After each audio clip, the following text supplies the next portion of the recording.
buenas noches. Gracias antes de todo a todos los que están conectados. La verdad, pues estamos muy complacidos del equipo de producción. Mi persona, soy la doctora Olga María Acevedo, médico internista, cardióloga con alta especialidad en ecocardiografía. Y como les repito nuevamente, pues es un gusto saludarles, un gusto que se hayan conectado y se hayan inscrito a esta primero de muchos, esperemos, webinar sobre la lectura y sobre el electrocardiograma. También agradecer al equipo de producción que pues gracias a ellos hemos realizado la convocatoria y estamos hoy acá, y espero que disfruten de esta clase que lleve los elementos muy importantes sobre el tema de electrocardiografía. Este es el objetivo de esta clase y espero pues que sea un placer. Vamos a empezar un poco, ¿verdad? Hablando sobre ciertos tips de la lectura básica de electrocardiograma. Antes de eso, ¿verdad? Queremos hablar un poquito sobre la historia de la electrocardiografía. Vamos a hablar sobre cuáles son las ventajas y las desventajas de realizar un electrocardiograma, un poco sobre la activación eléctrica que se da a través de la contracción eléctrica, a través de los atrios y los ventrículos, sobre algo muy importante que es la colocación de electrodos, que desde una mala colocación de los electrodos podemos interpretar mal un electrocardiograma y por ende dar un mal diagnóstico. También es importante la calibración, el ritmo del electrocardiograma, cómo calcular la frecuencia cardíaca y reconocer las diferentes ondas y segmentos que ya están estandarizadas, ¿verdad? Que son 12 derivaciones, y las ondas que son ondas P, el complejo QRS, la onda S, onda T, los segmentos ST, PR y el intervalo QT. Vemos en la diapositiva cómo está representado. También en algunos electros pues aparece la onda U, que no en todos los electrocardiogramas aparece. Entonces vamos a hablar un poquito sobre historia.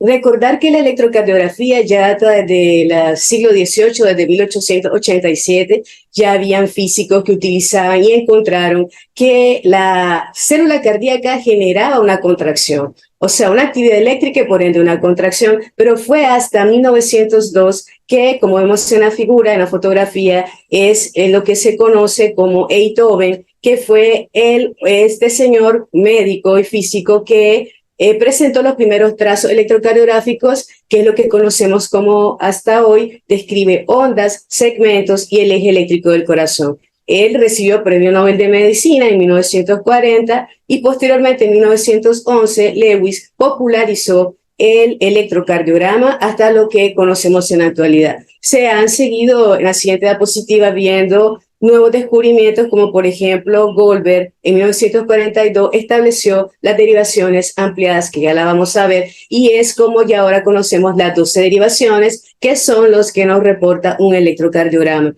Tenemos posteriormente ya en América, en 1944, Sodi Pallares, que comenzó y realizó muchos experimentos, encontrando las alteraciones metabólicas podían interferir en el trazo electrocardiográfico. Tenemos en 1957 Holter, el cual es que verificó cómo monitorear la actividad eléctrica del corazón en 24 horas, y es lo que conocemos como hoy como el monitoreo o el Holter de ritmo, que es para valorar los latidos cardíacos, puede ser en 24 o 48 horas. Tenemos otros descubrimientos que, como en 1980, Wellen, es que marca ciertos cambios del ST, sobre todo en pacientes con cardiopatía isquémica, que es lo que llamamos como es patrón de Wellen, que pues está orientado a alteraciones de arterias coronarias, principalmente la descendente anterior. Como vemos, pues empezaron estos descubrimientos desde 1902, que como que han venido siempre apareciendo nuevos cambios y nuevas características pues del electrocardiograma, pero aquí presentamos lo que ya está estandarizado. Vemos en la fotografía como anteriormente era un aparato inmensamente grande, aproximadamente de 100 kilos, y vemos que la persona está en sus extremidades en cubetas con líquido electrolítico para poder generar la actividad eléctrica. Vemos que tiene ambos pies y ambas manos en cubetas. Sin embargo, pues ya ahora hay muchos equipos modernos, más compactos, como vemos en la fotografía, que permiten siempre la captación de la actividad eléctrica del corazón a través, ¿verdad?, utiliza la máquina para generar en el trazo electrocardiográfico que conocemos hasta hoy, y hay ahora ya pues con la era digital ya podemos obtener imágenes digitales con diferentes tipos de artefactos, ¿verdad? Entonces vemos cómo avanzaba. En la siguiente diapositiva, ¿cuál es la ventaja del electrocardiograma? Cierto, van a decir que es un estudio, es uno de los estudios más antiguos que se realiza, no ha caducado todavía su utilidad, las ventajas que tiene el electrocardiograma y cuál es su utilidad y sus desventajas. Bueno, principalmente sirve para el diagnóstico de arritmias. ¿Qué significa eso? Que sean latidos diferentes, que pueden ser activas o pasivas, ¿verdad? Vamos a verlo después en otro webinar, también para diagnosticar si la persona tiene trastornos de conducción, que es lo que llamamos bloqueos atrioventriculares, ya sea con un EKG o un monitoreo Holter, para diagnosticar los síndromes coronarios, que encontramos alteraciones en el segmento ST, en la onda T y en el complejo QRS. También sirve para diagnóstico, para pronóstico de los síndromes coronarios, también para ciertas patologías que llamamos canalopatías. Esos son alteraciones que pueden ser hereditarias, principalmente lo que conocemos como el QT largo, QT corto, síndrome de Brugada o síndrome de Ward-Parkinson-White. También se utiliza para estudios como por ejemplo ya más complejos como la resonancia cardíaca magnética, en el cual se utiliza el electrocardiograma para gatillar y poder determinar en qué momento se encuentra el ciclo en sístole, en diástole. También podemos utilizarlo en electrocardiograma de esfuerzo, es decir, que utilizamos una máquina que es una máquina que es la prueba de esfuerzo conectada a los electrodos a nivel del tórax, como lo conocemos, como estamos realizando un electrocardiograma, y valoramos los cambios que se presentan del ST, de la onda T y arritmias. Esto se llama un electrocardiograma de esfuerzo, que es realmente pues la prueba de esfuerzo, y también sirve para trastornos hidroelectrolíticos, principalmente el potasio, trastornos de hipocalemia, de hipercalemia, trastornos del calcio, que lo vamos a ver a través del QT, y también a ciertos fármacos que puedan implicar realizar algún efecto en la actividad eléctrica del corazón, como por ejemplo la digital. Puede haber una intoxicación por digital que es muy comúnmente utilizada en pacientes con cardiopatía, o bien ciertos fármacos, como por ejemplo los fármacos antipsicóticos, fármacos anticonvulsivantes, ejercen una alteración principalmente en lo que es la despolarización y repolarización, es decir, en el QT, y puede ocasionar el desarrollo de arritmia. Entonces, como vemos, la utilidad es muy grande, muchas ventajas, pero sin embargo también encontramos desventajas. Una de ellas es que un 30-50% de las personas que están sufriendo un infarto o que tengan una cardiopatía isquémica pueden tener un electrocardiograma normal. Eso es muy importante tomarlo en cuenta. También que hay patologías graves a nivel cardiovascular, como por ejemplo el tromboembolismo pulmonar, el taponamiento cardíaco, una disección aórtica, nos da un patrón inespecífico del electrocardiograma. Es decir, que no nos ayuda mucho a hacer un diagnóstico, sí sirve como soporte. Y también que hay patrones anormales de acuerdo a la edad, a ciertos patrones que hemos de conocer que pueden ser anormales de acuerdo a la edad, al sexo, a la constitución física de la persona o la raza. Entonces, muy importante entonces, antes de todo, que el EKG debe ser interpretado a la luz de un examen físico y una historia clínica. Es decir, que el electrocardiograma no debe ser utilizado como una fuente exclusiva para un diagnóstico de enfermedades cardiovasculares. Eso es siempre tomarlo muy importante y muy en cuenta. Entonces, vamos a hablar un poco sobre el principio de la electrocardiografía.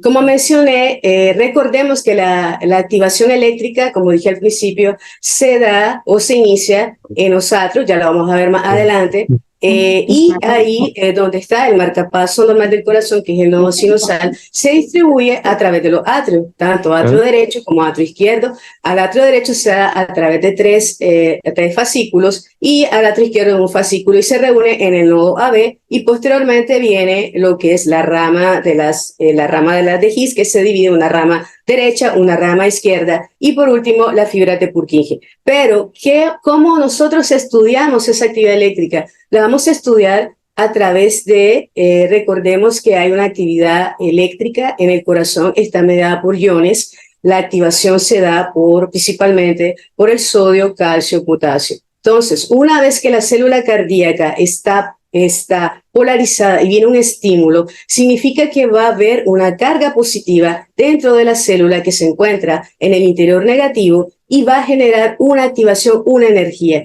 Esa energía, ¿cómo la representamos? Se representa con vectores, utiliza parte de la física, y como vemos en la diapositiva, el vector es una flecha, la punta de flecha me va a ver hacia las cargas positivas. Y lo que vemos, la cola del vector, me va a ver hacia cargas negativas. Y vemos ahí arriba que está el vector y la dirección del vector la vemos como la flechita sinuosa. Entonces, se representa, vemos ahí un carrito, que la actividad eléctrica, principalmente en la célula cardíaca, se genera cuando llega un estímulo como las olas del mar. Eso significa que viene el estímulo y el carrito, o como olas del mar, avanza, ¿verdad? Y el vector va a ver hacia cargas positivas, ¿verdad? La punta de flecha, y la cola hacia las cargas negativas. Así vemos cómo, vemos en la representación, la célula cambia del interior negativo a positivo y hacia afuera negativo. Y eso me va a permitir que se genere la energía, eso me va a permitir que la célula, en este caso el corazón, posteriormente se me dé la contracción cardíaca, y después, una vez que termina, nuevamente la célula se repolariza, es decir, vuelve a ese estado de polaridad, donde el interior que se encontraba positivo cambia a negativo y el exterior positivo. Y vemos cómo el vector se orienta hacia el otro lado, pero siempre viendo hacia las cargas positivas, y el sentido, pues, de la repolarización lo hemos representado. Entonces, el principio básico es un dipolo. Un dipolo es la diferencia de cargas positiva o negativa, como lo vemos ahí, y es por eso que vamos a encontrar en el electrocardiograma diferentes ondas que ya la vamos a ver, que pueden ser positivas o negativas y que nos sirven de pauta para saber qué es lo que está pasando en el corazón. Entonces, en la siguiente diapositiva vemos lo que estaba mencionando, que la activación de la aurícula principalmente está por la onda P.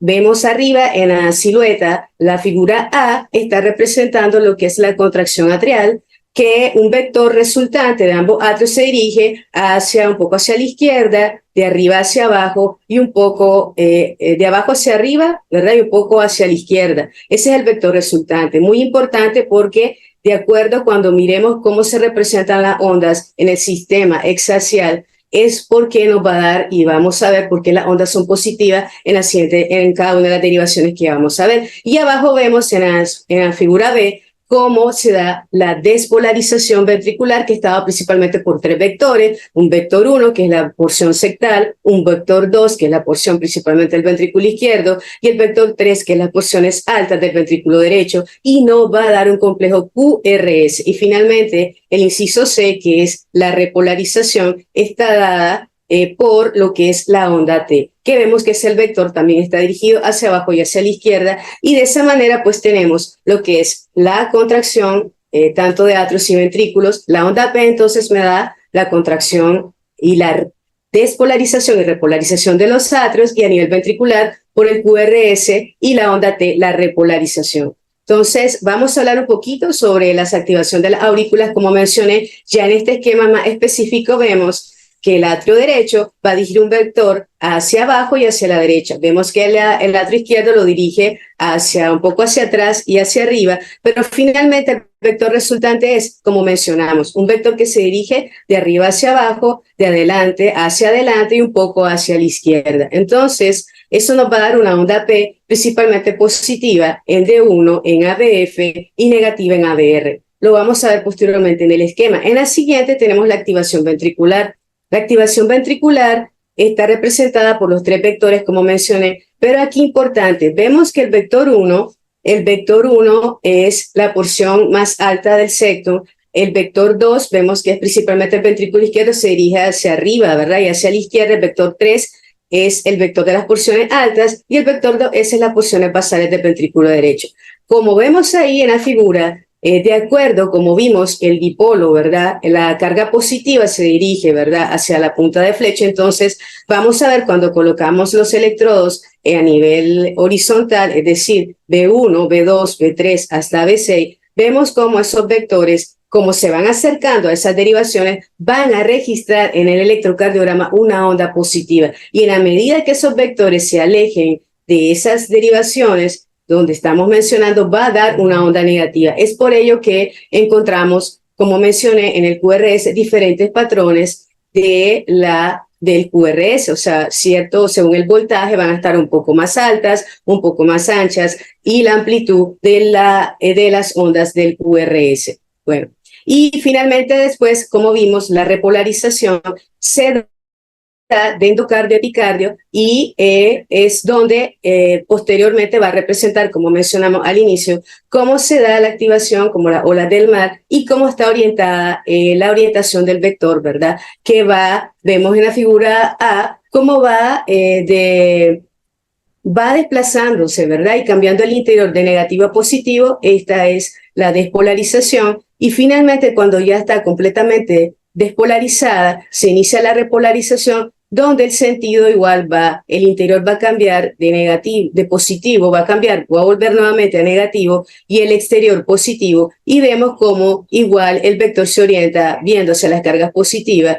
Y es por eso que la repolarización, es decir, la onda T, es positiva. Entonces, en la siguiente figura, ya esquematizamos lo que mencionamos, ¿verdad? Que están las dos, la activación de los atrios está dado por dos vectores, cada uno atrio derecho, atrio izquierdo, para un vector resultante, que es el vector que se dirige de adelante, de arriba hacia abajo, hacia adelante, un poco hacia la izquierda, y la despolarización ventricular está dada por el QRS, principalmente por tres vectores que vemos representados, pero hay un vector resultante que se va a dirigir principalmente hacia la izquierda, hacia abajo, y que nos va a representar el eje del corazón. Y en el siguiente esquema vemos cómo se da la repolarización y la despolarización. Despolarización va de endocardio a epicardio y al contrario se da la repolarización de epicardio a endocardio. Vemos cómo al orientarse el vector siempre va a hacer cargas positivas y principalmente pues el QRS es positivo tanto en la despolarización como la repolarización. Aquí aclarar que estamos hablando de la activación normal del corazón, no estamos hablando de patológico. Luego vamos a ver los electrodos y las derivaciones. ¿Qué significa eso, verdad? Entonces, para poder captar energía del corazón fue que se idearon lo que llamamos las derivaciones bipolares y derivaciones unipolares. Tenemos unipolares de los miembros, unipolares de las precordiales y las bipolares son las que se colocan también en los miembros y que generan el cambio o la activación de energía en las extremidades, tanto superiores como inferiores. Entonces, tenemos el triángulo de Einthoven, es que nos registra las derivaciones bipolares y ahí vemos en el esquema D1 está representado brazo derecho, brazo izquierdo, tenemos D2, brazo derecho, pie izquierdo, y D3 es brazo izquierdo, pie izquierdo. Esos están colocados, ¿verdad?, en un sistema que llamamos el triángulo de Einthoven, y ahí luego, como vimos en historia, fue en 1902, posteriormente, 1911 lo popularizó, y ya después en Goldberg, posteriormente, creó o dio las derivaciones unipolares ampliadas que vemos ahí, ABR, ABL, ABF, y se forma el sistema hexaxial, que es muy importante para calcular el eje eléctrico del corazón, lo vamos a ver más adelante. Luego tenemos las derivaciones unipolares precordiales que se colocan en el tórax y que los que conocemos de B1 a B6. Aquí vemos en el esquema cómo se colocan, es muy importante la colocación en precordiales. Vamos a recordar, B1, ¿dónde se coloca? B1 se coloca en el cuarto espacio intercostal derecho, B2 se coloca en el cuarto espacio intercostal parasternal izquierdo, tenemos B3 que se va a colocar entre B2 y B4, B4, ¿dónde se va a colocar? B4 se coloca en la línea medio clavicular en quinto espacio intercostal. Luego tenemos B5, se coloca a nivel del quinto espacio intercostal, línea axilar anterior, y B6 se coloca quinto espacio intercostal, línea axilar media. Muy importante la colocación porque al colocarlos un poco alejados nos puede dar voltajes bajos, voltajes muy altos también, y también la colocación en los miembros superiores. Es muy importante, como vemos ahí, los electrocardiógrafos estándar ya tienen los colores que ya nosotros vemos, rojo, amarillo, verde y negro, pero para una manera ya generalizada de que no nos confundamos, porque una simple colocación equívoca de los miembros puede aparentar ondas que no son y puede aparecer un patrón que simule un infarto, es decir, una onda Q, y realmente la persona no lo tiene. Puede también simular que haya mucha interferencia o esté temblando la persona o haya una serie de ondas que correspondan, que pueden simular un flúter y que realmente la persona no tenga un flúter o puede también ser ciertos cambios donde ver ondas un poco más prominentes donde no lo son. Entonces, vemos en la siguiente figura donde la colocación de los electrodos y las derivaciones, como mencioné, debe estar la persona acostada, reposada y con el tórax descubierto. Si tiene vello, pues debemos de rasurar el vello, generalmente sin vello, limpio, y colocar, como vemos ahí en la figura, el color rojo es para el brazo derecho, el color negro es para el pie derecho, el color amarillo es para el brazo izquierdo y el color verde es para el pie izquierdo. Eso es para los miembros. Y ya dijimos en las precordiales tenemos que ver dónde está el ángulo de Lewis y de ahí, a partir de ahí, contar el cuarto espacio intercostal para external derecho y para external izquierdo. Esto es estándar. Hay otras derivaciones que se realizan, que son las derivaciones derechas.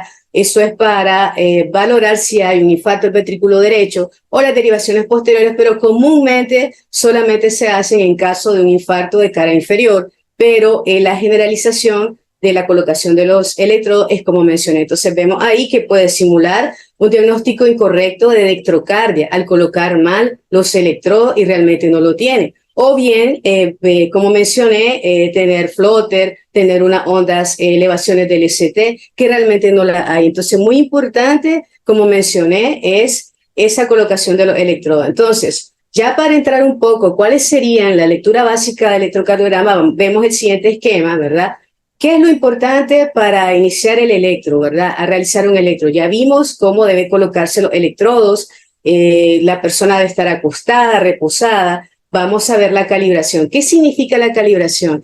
El papel donde se imprime el trazo eléctrico ya está estandarizado. Nosotros lo conocemos, generalmente lo hacen color rosado, otro color verde, de una manera estandarizada, pero lo más importante es que es un papel milimetrado. Ese papel milimetrado va a tener una conexión estándar que es cómo corre el papel, generalmente a 25 milímetros por segundo, y que lo vemos. Eso representado el tiempo de manera horizontal y de manera vertical representa lo que es el voltaje y donde cada cuadrito pequeñito va a representar 0.1 milivoltio o 1 milímetro. Esto es muy importante para las características normales de la onda y segmento.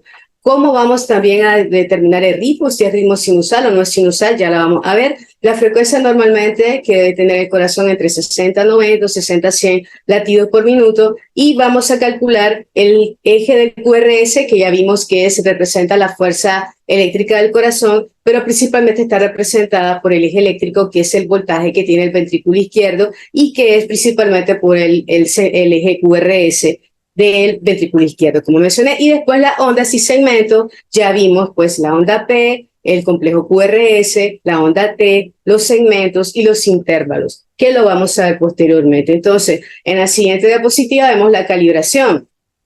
Lo que mencioné, la calibración, vemos que de manera horizontal pues representa el tiempo. Es muy importante para el cálculo de la frecuencia cardíaca, por eso estoy insistiendo. Cada cuadrito chiquito representa de manera horizontal 0.04 segundos, de tal manera que 5 cuadritos chiquitos me van a representar 0.20 segundos. Ahora, hacia arriba, como vamos en la diapositiva, un cuadrito pequeñito me representa 0.1 milivoltio o 1 milímetro. Entonces, esto es para ver el voltaje y para ver el tiempo, sobre todo para cálculo de frecuencia cardíaca, como mencioné.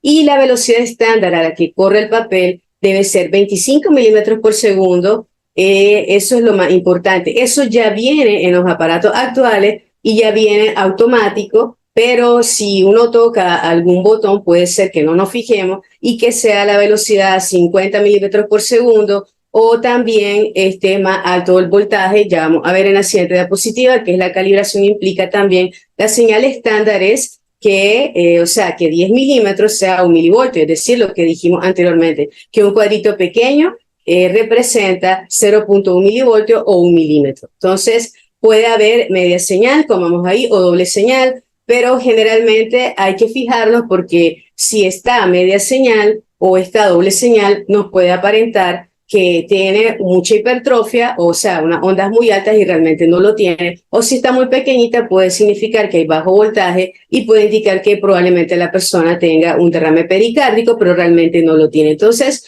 Lo importante es la calibración estándar, como mencioné, 25 milímetros por segundo y de 10 milímetros igual a 1 milivoltio, que ya aparece en el electrocardiograma. Lo vamos a ver en un ejemplo.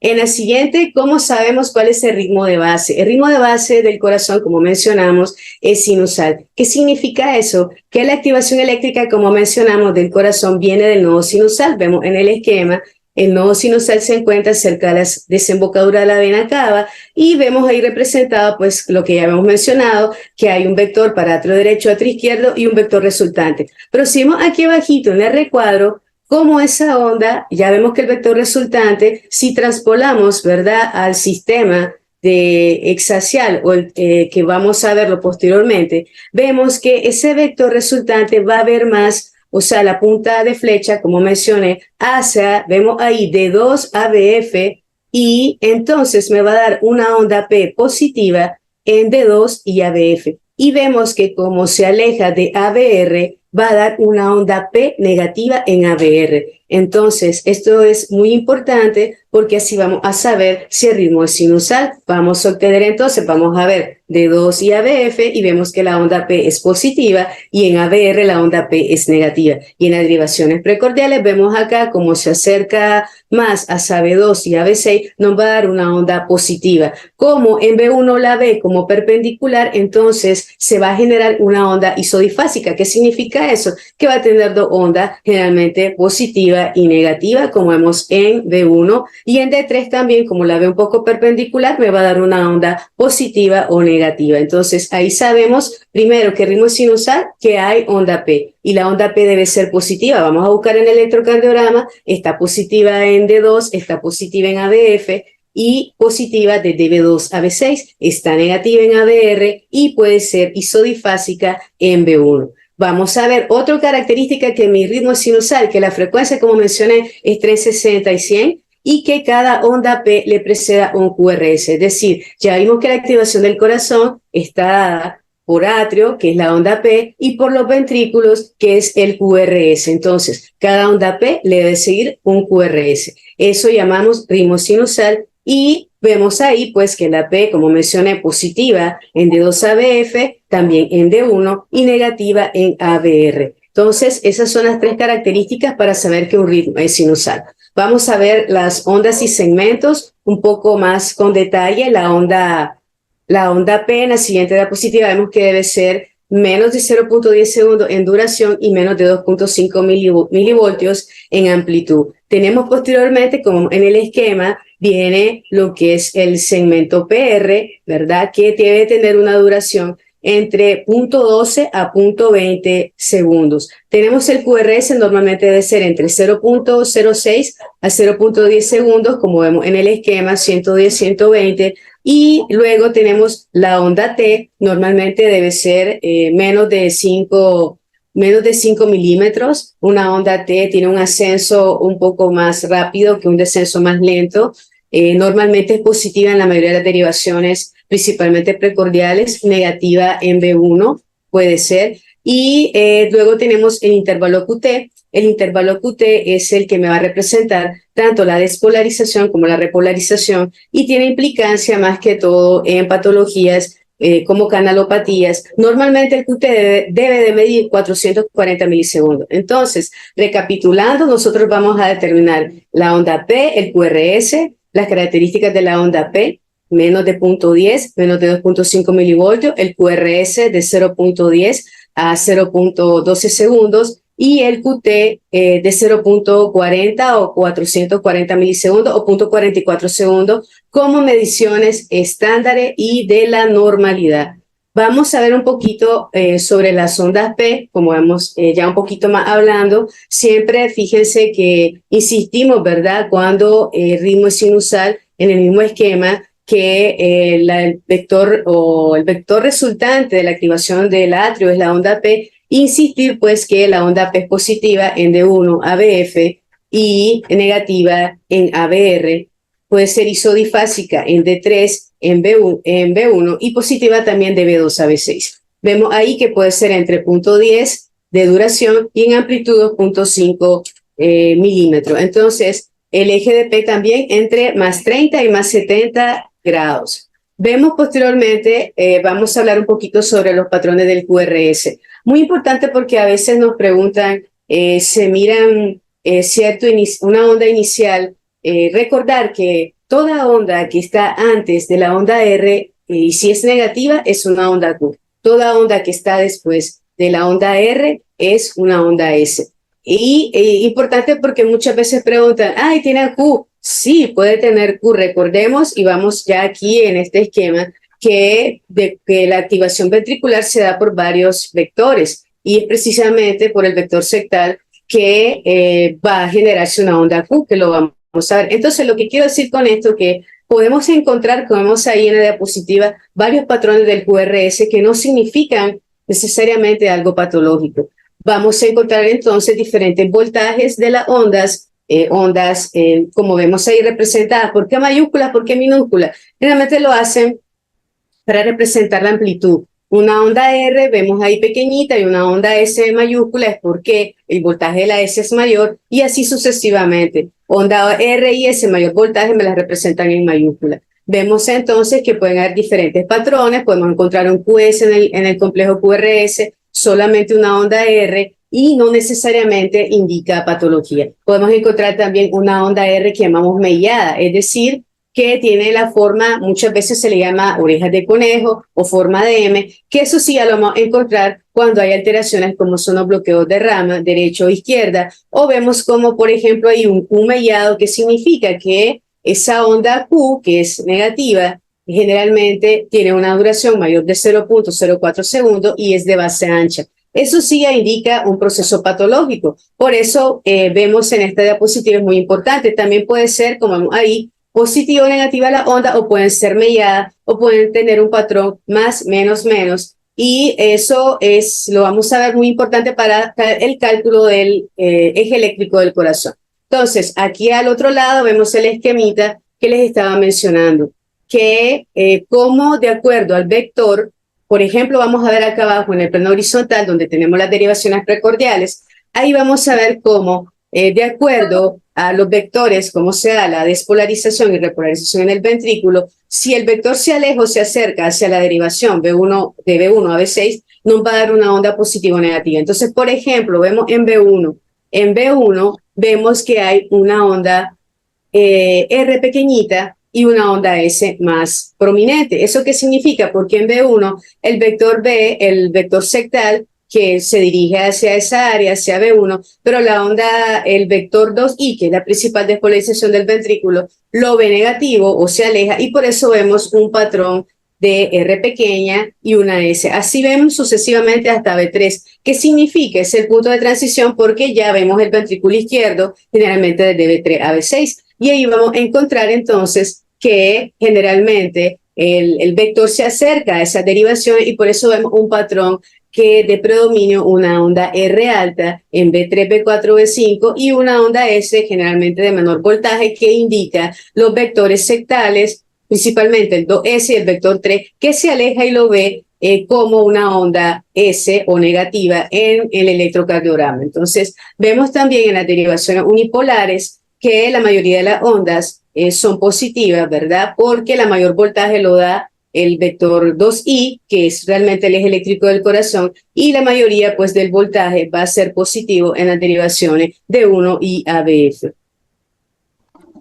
Posteriormente, para seguir en la lectura, como vimos, ya tenemos la calibración del electrocardiograma, ya tenemos que debemos reconocer cómo es el ritmo, si el ritmo es sinusal, reconocer las ondas. Vimos ya la onda P, vemos el complejo QRS, que puede tener diferente morfología y amplitud, ¿verdad? Y después vimos la onda T, y tenemos, después vamos a hablar de los segmentos. Ahora vamos a ver cómo calculamos la frecuencia cardíaca. Existen varios métodos para calcular la frecuencia cardíaca. Tenemos uno de los primeros, vemos acá, es el método de 1500 entre el número de cuadritos pequeños. ¿Esto por qué se da? Recordemos que la calibración estándar es 25 milímetros por segundo, de tal manera que en un minuto pues hay 1500 cuadritos pequeños. Es por eso que debemos de contar entre el espacio de RR, vamos a contar el número de cuadritos pequeños y lo vamos a dividir entre 1500. Esto es en electrocardiograma con un ritmo sinusal regular. ¿Qué significa eso? Que no tenga ningún tipo, principalmente que no tenga un ritmo no sinusal, o sea, que no tenga una arritmia, como por ejemplo una fibrilación atrial. Entonces, vamos a tomar el espacio RR, como vemos en el ejemplo, y ahí se contaron 15 cuadritos pequeños. Entonces, vamos a tomar 1500, que es la constante entre el número de cuadritos pequeños, en este caso nos da 100. Entonces, este electrocardiograma tiene una frecuencia cardíaca de 100 latidos por minuto. Tenemos el siguiente ejemplo. La otra forma de calcular la frecuencia cardíaca es 300, que es una constante entre el número de cuadros grandes. ¿De dónde sacamos esto? Como ya mencioné, en un minuto hay 30 cuadros grandes, ¿verdad? Y entonces esa constante vamos a tomar los 300 entre el número de cuadros grandes. Como ahí calculamos en el espacio entre los RR cuántos cuadros grandes hay. En este caso hay, como vemos en el ejemplo, 3 cuadros y todavía no hay 4 cuadros. Toman en cuenta los cuadritos pequeñitos y nosotros dividimos entonces 300 entre 3.6 y nos da una frecuencia cardíaca de 83 latidos por minuto. Otra manera de calcular es algo que ya tomando en cuenta esto de los 1500, 1300, entre el número de cuadros, pues ya entre dos cuadros grandes, el espacio de RR que haya un cuadro grande corresponde a 300, dos cuadros grandes 150, tres cuadros grandes 100, cuatro tenemos 75, 60 y así sucesivamente 50, 47, 37 y 33. Esa es una manera rápida de sacar la frecuencia cardíaca, ya lo vamos a ver posteriormente en unos ejemplos. Esto es con frecuencia cardíaca regular. Cuando hay una frecuencia cardíaca irregular, entonces vamos a calcular ya sea en 6 segundos, ¿verdad? Y lo vamos, el número de latidos que hay en 6 segundos, que son, y lo vamos a multiplicar por 30 o en 3 segundos lo multiplicamos por 20. Entonces ahí tenemos, como en el ejemplo, en la siguiente diapositiva, ya me están marcando acá 6 segundos, ya está marcado y vamos a tomar en cuenta o a contar el número de RR que hay en los 6 segundos. Entonces, en este caso, hay 1, 2, 3, 4, 5, 6, 7, 8, 9, 10. Lo multiplicamos por 10, entonces la frecuencia cardíaca es de aproximadamente 110 latidos por minuto. Y luego, en 3 segundos, si lo hacemos, lo multiplicamos por 20. En este caso, hay los RR 1, 2, 3, 4, 5 por 20 son 110 latidos por minuto. Siempre tomando en cuenta, ¿verdad?, en ritmos irregulares para calcular la frecuencia cardíaca promedio. Posteriormente vamos a tener lo que es el intervalo PR. El intervalo PR, como vemos en la diapositiva, es el espacio que hay entre el inicio de la onda P e el inicio del QRS. Es decir, la despolarización y repolarización de los atrios, el inicio de la despolarización ventricular. Ese espacio normalmente tiene una duración de 0.12 a 0.20. Esto tiene implicancias, es muy importante en patologías como por ejemplo en los bloqueos atrioventriculares, que ese PR se puede prolongar porque la conducción se retarda y puede ser mayor de 0.21 o punto 20 es el punto de corte. Sin embargo, hay personas, sobre todo mayores, pueden tener un PR de 0.21 sin que signifique una enfermedad. Por eso es que nosotros tenemos que realizar después un holter de ritmo, otro tipo, o un electrocardiograma, varios frecuentes, para ver o determinar si hay un trastorno de conducción. Y un PR menos de 0.12 llamamos trastorno de preexcitación. Esto tiene implicancias que son patologías hereditarias que me pueden, como el Parkinson-White, que me pueden predisponer a que desarrollen arritmias severas como fibrilación atrial, otro tipo de arritmia. Entonces, en principio, el PR se menciona normal entre 0.12 y 0.20 segundos. Menos de 0.12 llamamos corto y mayor de 0.20 prolongado, la excepción 0.21 o 0.22 incluso en ancianos y 0.18 en niños, sin que signifique una enfermedad, ¿verdad? Luego tenemos en la siguiente diapositiva cómo se mide el PR. El PR se mide desde el inicio de la onda P, como vemos ahí, al QRS. Aquí me lo están representando que tiene 3 cuadritos. Recordemos, como dijimos, que cada cuadrito chiquito representa 0.04 segundos. Lo multiplicamos por 3. Entonces el PR acá es de 0.12, es decir, que está dentro del rango de la normalidad. Después vamos a hablar en la siguiente diapositiva lo que al inicio expliqué sobre el sistema exaaxial. Recordemos que dijimos que existen las derivaciones de los miembros, las derivaciones unipolares, y las derivaciones unipolares precordiales. En este caso, para representar el sistema exaxial me va a representar las derivaciones bipolares, que son D1, D2 y D3, y las derivaciones unipolares ampliadas, que son ABR, ABL, ABF, y se transpolan o se colocan, ¿verdad?, en este sistema, donde ya esto ya está estandarizado, que tiene su grado. Esto es muy importante para calcular el eje eléctrico del corazón.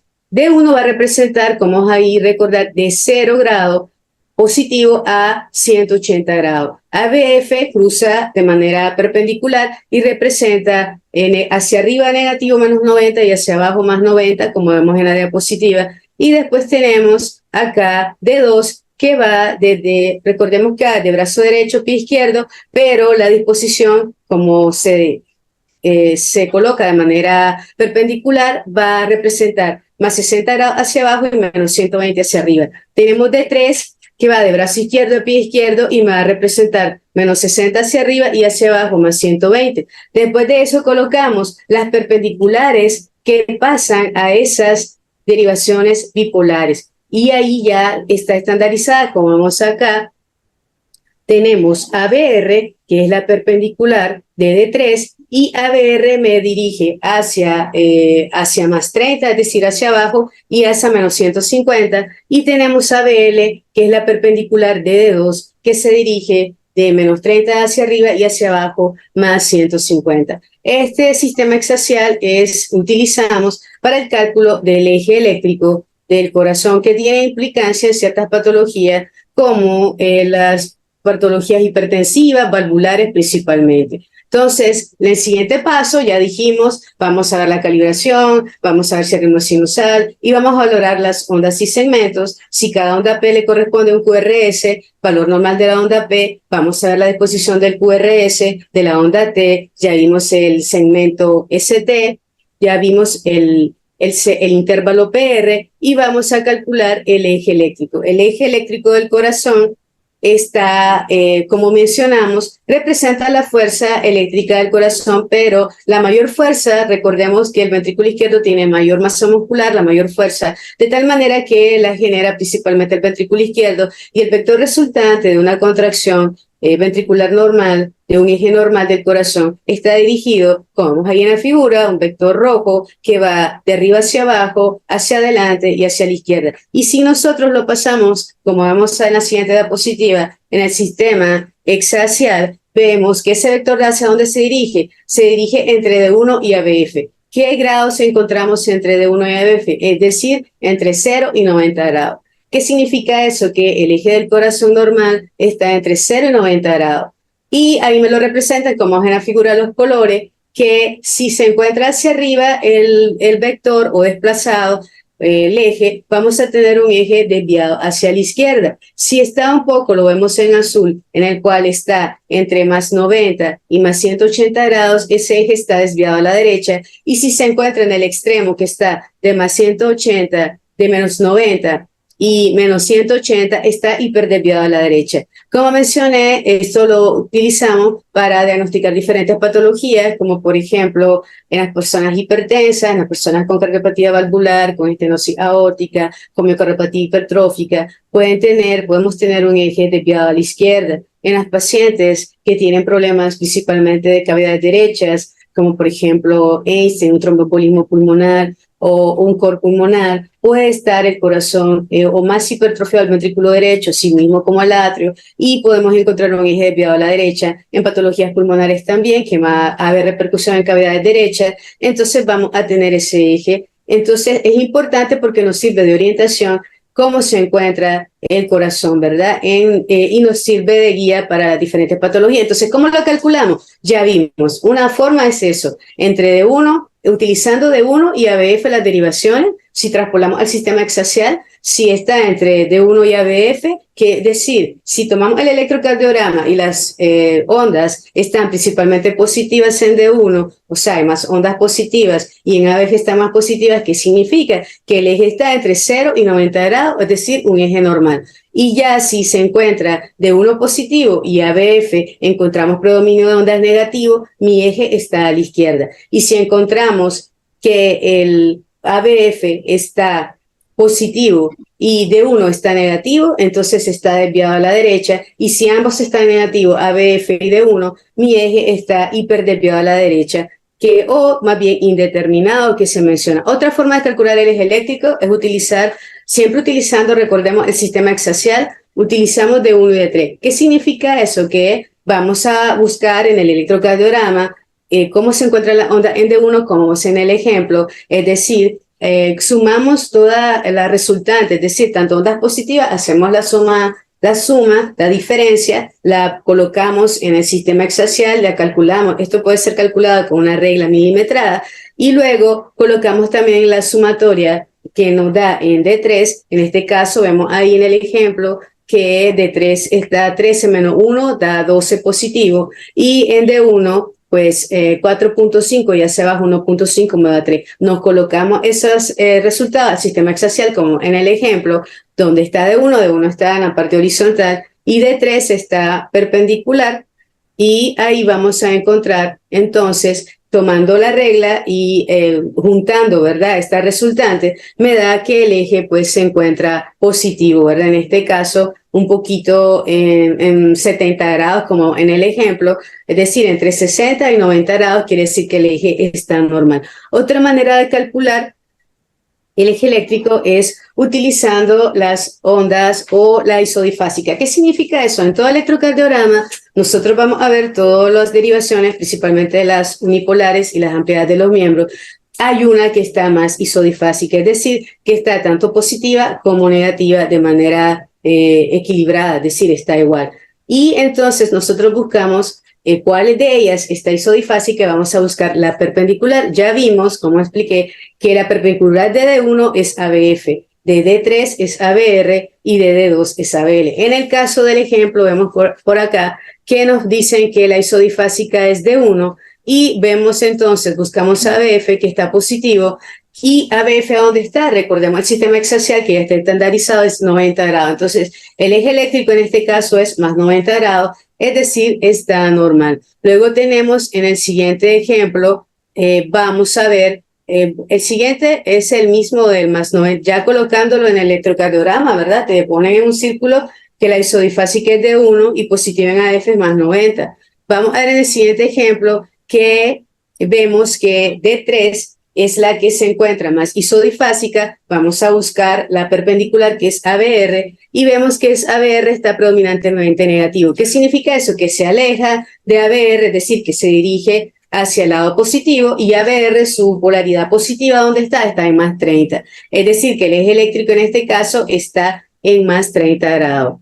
En el siguiente ejemplo, vemos que la más isodifásica me ponen acá, que es ABR, y entonces la perpendicular de ABR es D3, buscamos D3 y vemos que está principalmente negativo. ¿Dónde se encuentra negativo este vector de D3? Está principalmente en menos 60 grados, es decir, que el eje eléctrico está en menos 60 grados, es decir, que está desviado hacia la izquierda. Esto pues ya vimos tres maneras de calcular el eje eléctrico, que la cual sea de mayor... hay otras maneras que ya están estandarizadas las ondas, ¿verdad? Y ya es una manera también de aprenderse, pero creo que estas formas son como más factibles para el cálculo del eje eléctrico, es decir, buscando de 1 a BF, buscando de 1 y de 3 la resultante, y luego buscando la más isodifásica. Vamos a ir a una pausa y ya regresamos para terminar. Reforzar tus conocimientos en temas de cardiología ahora es una realidad, con los cursos que te presenta la doctora Olga María Acevedo, especialista en cardiología y ecocardiografista. Acceder es sencillo. Ingresa a doctoraolgaacevedo.com, entra al menú Cursos y elige el curso de tu preferencia. Dale clic al botón Aprender más y conocerás los temas y bonos a recibir. Dale Comprar ahora e ingresarás a la landing page del curso con toda la información completa. Regístrate y llena tus datos de forma segura en la pasarela de pago. Y listo, tendrás acceso a los videos, material de apoyo, bonos y certificado de participación. Tu oportunidad es ahora.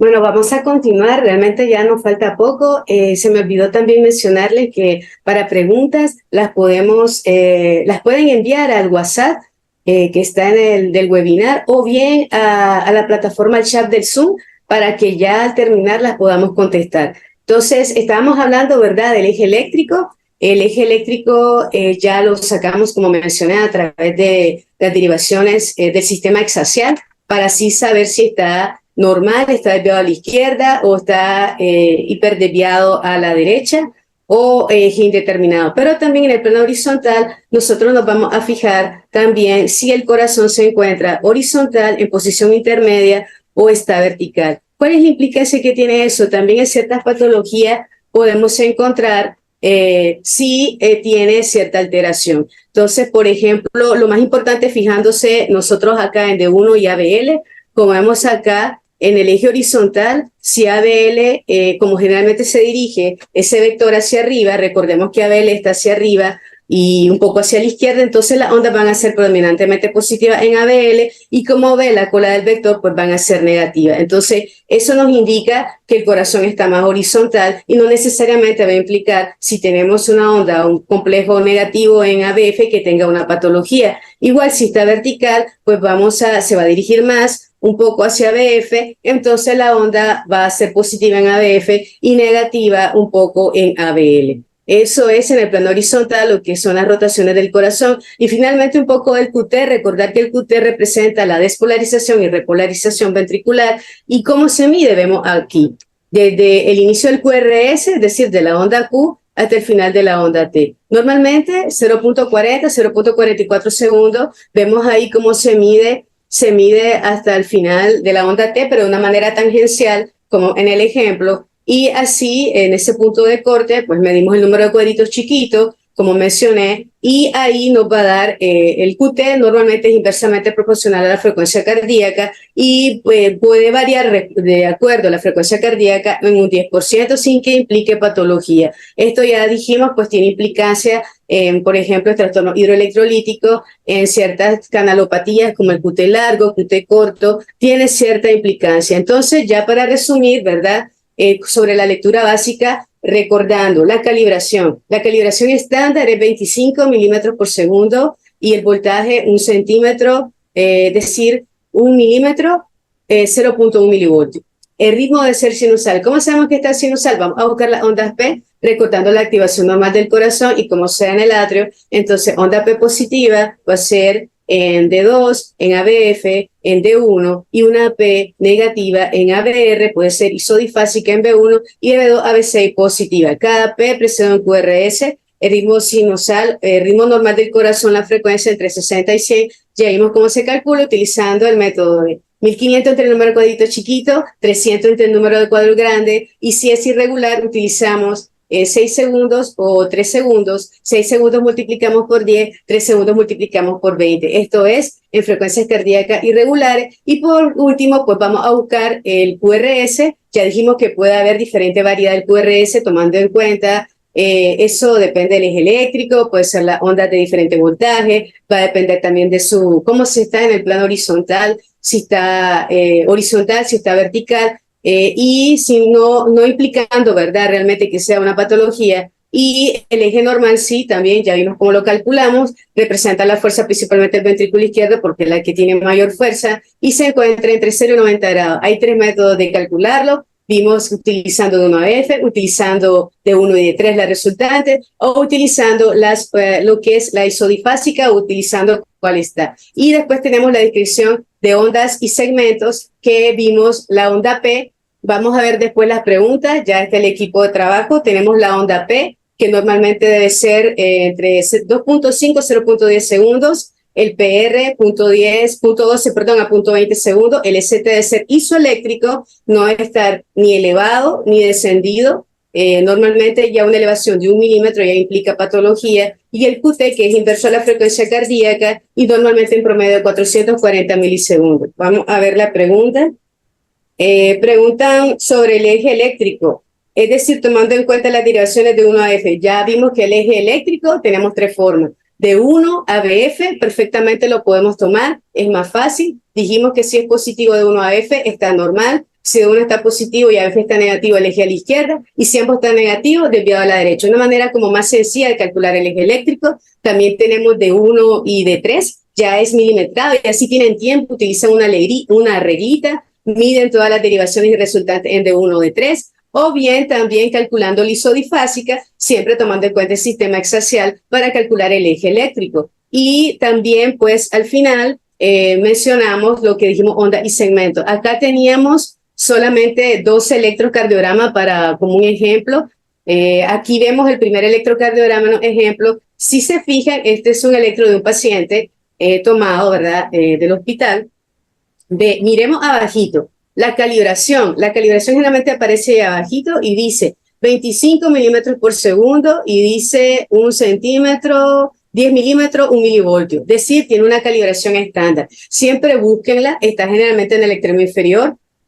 A veces pues trae la fecha y en un extremo te puede dar la onda y segmentos, que es las medidas que sí son válidas. Lo que sí quiero aclarar que muchos aparatos dan un diagnóstico. Por ejemplo, dicen anormalidad en la onda T, ST aplanado, ST invertido, probable infarto de vieja data.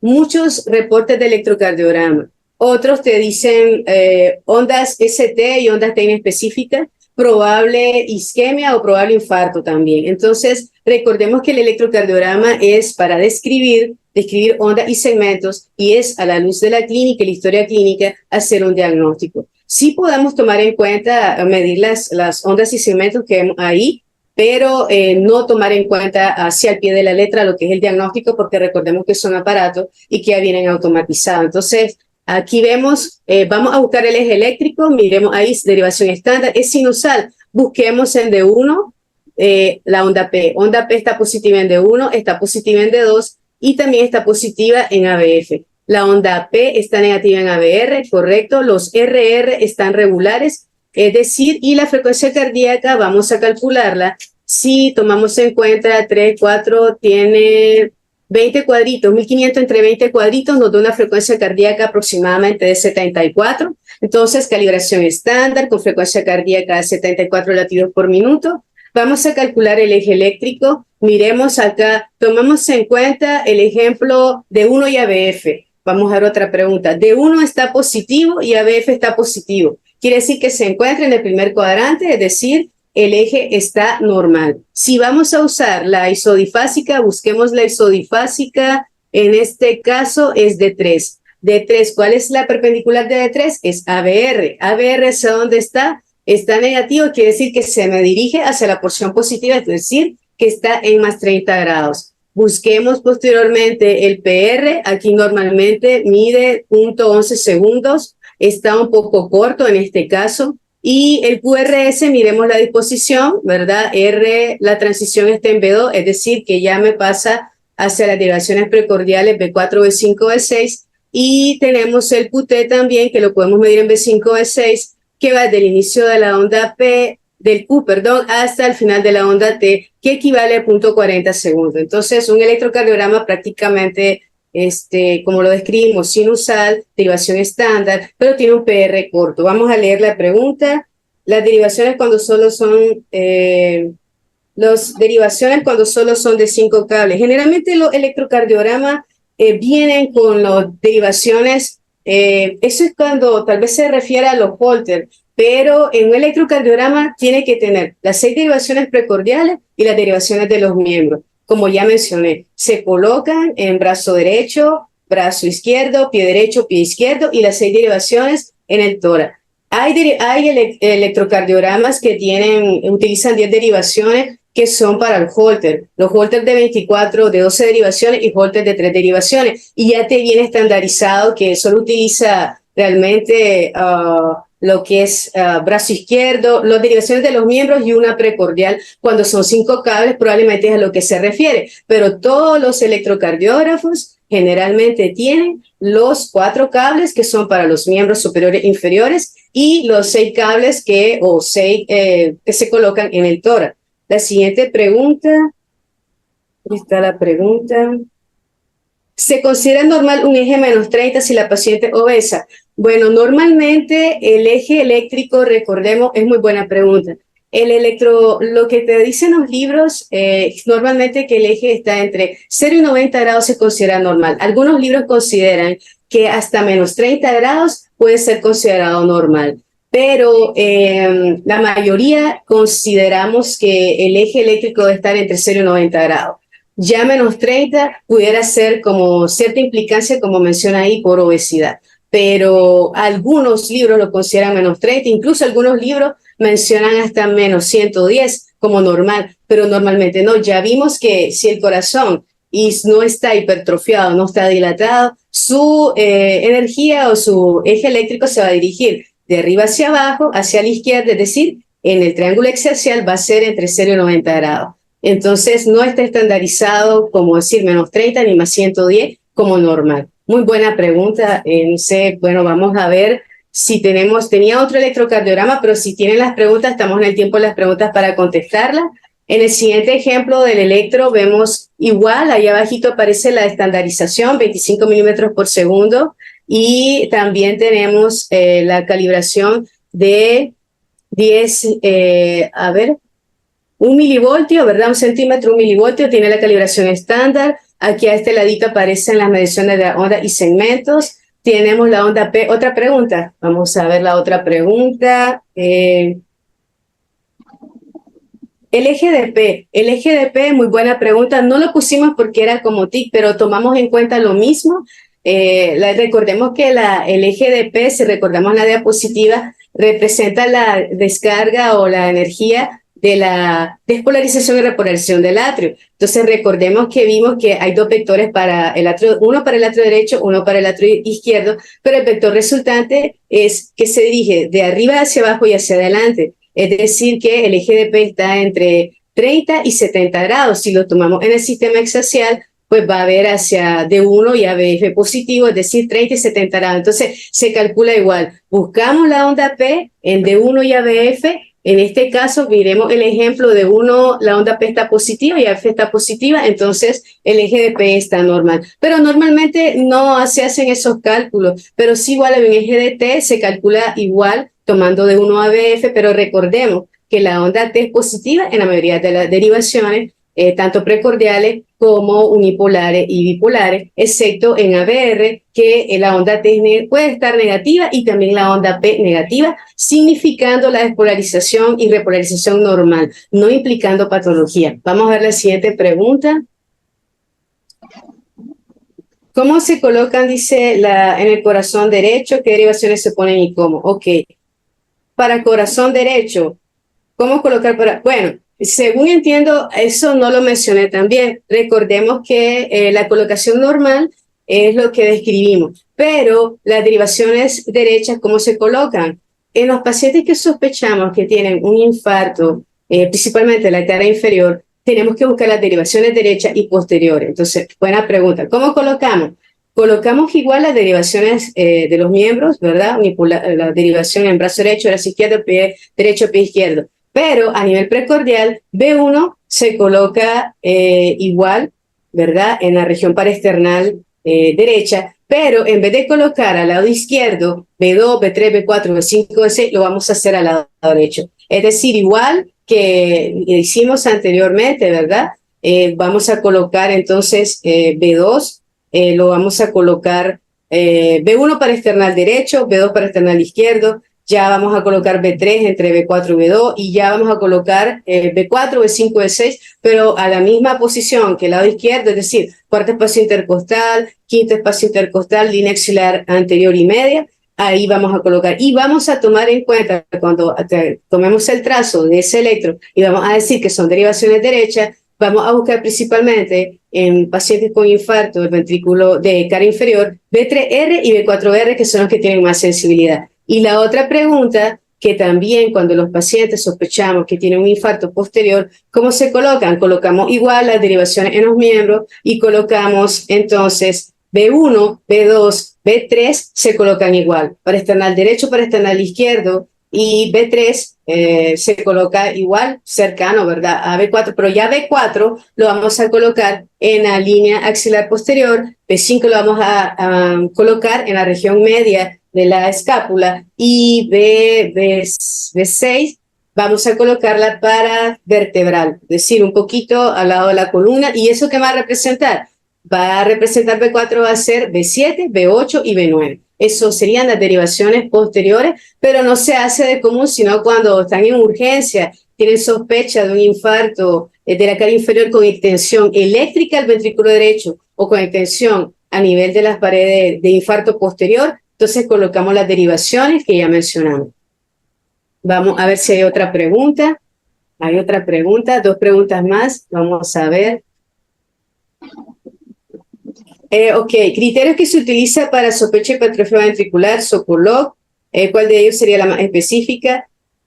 Bueno, nosotros recordemos que acá describimos lo que es el EKG normal. Sí, por eso describí que normalmente la onda P, como vemos, tiene que tener no debe ser, el QRS no debe ser mayor de 0.6 a 0.10 segundos. Existen criterios, como mencionó, son los criterios de Sokolov que todavía siguen validados y siguen todavía utilizándose. Han salido recientemente otros criterios, pero todavía se utiliza y se estandariza los de Sokolov, que es tomando en cuenta la S, ¿verdad?, de B2 con la R de B5, que si es mayor de 35 milímetros, recordemos que por eso calculamos el voltaje hacia arriba, se dice que tiene una hipertrofia ventricular izquierda, pero no solamente se toma eso, tenemos que tomar en cuenta si el eje está desviado a la izquierda, si también tiene un hemibloqueo de izquierda anterior, la deflexión intrínsecoide, que sea mayor de 0.45, y junto con el criterio de Sokolov o un R en ABL mayor de 20-25 también nos puede indicar que la persona tiene una hipertrofia ventricular izquierda. Ahora, si tengo una onda P que no es precedida a un complejo QRS, entonces no es sinusal. Acá, sí y no. ¿Por qué vamos a decir? Dijimos que ritmo sinusal, toda onda P debe ser precedida por el QRS de manera general, pero no se me confundan porque puede haber de repente que en el trazado haya una línea isoeléctrica y de repente haya un latido que no tenga onda P, es decir, un escape, que si es estrecho, el QRS o la onda que se ponga ahí puede ser que sea supraventricular, es decir, arriba del nodo AB, o bien puede ser ancha, que puede ser un escape de la fibra de Purkinje ventricular, no necesariamente implicando que el ritmo no es sinusal. Es decir, que en un trazo, por eso es que nosotros mandamos a realizar un dedo largo, que ya el equipo lo automatiza, y vamos a ver si la persona mantiene su PQRS, pero de repente me hace un latido, una línea isoeléctrica más larga, de repente me hace un latido que no tiene P, eso puede ser un latido supraventricular o una ectopia supraventricular, que depende de las características y la frecuencia en que se presenta, pues la vamos a categorizar.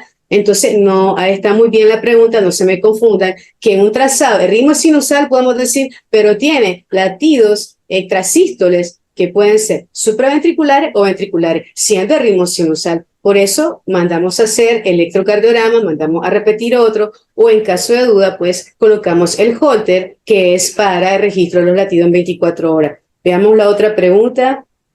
Un paciente que no cuenta con alguno de sus miembros superiores o inferiores, ¿se puede realizar? Sí, perfectamente se puede realizar. Generalmente, cuando hay amputaciones, pues podemos colocar por arriba en este caso, pues del muñoncito, en el caso de las piernas, y del brazo, pues recordemos que generalmente pues tienen una parte amputada, ¿verdad? Si tiene un pedacito todavía de su antebrazo, se puede colocar ahí, sobre todo en las derivaciones de los miembros, se puede realizar. Y pues finalmente no se colocan pues en prominencia ósea, si recordemos que se coloca arriba de los tobillos y también aquí en las muñecas. Y sí se puede realizar, muy buena pregunta, que está muy bien en la toma de electrocardiograma. Entonces no sé si tenemos más preguntas, ¿verdad? Para poder... acá no tenemos más preguntas por del WhatsApp. Tenemos más preguntas ¿no?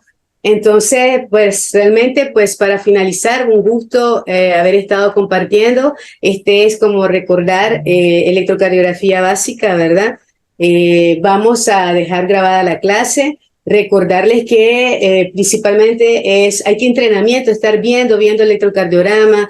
Hay muchas características, si la persona es muy delgadita, si la persona es obesa, puede registrar bajo voltaje y no necesariamente significa que tenga una alteración. Igual si la persona es delgada, puede registrarse ondas T muy altas. Recordemos que los adolescentes, a veces que son de constitución delgada, pueden dar una onda R alta. Incluso los niños tienen todavía mucha hipertrofia, no hipertrofia, sino mucho predominio de R, porque hay predominio todavía del eje hacia las cavidades derechas, e incluso algunos adolescentes, y no necesariamente implica una alteración.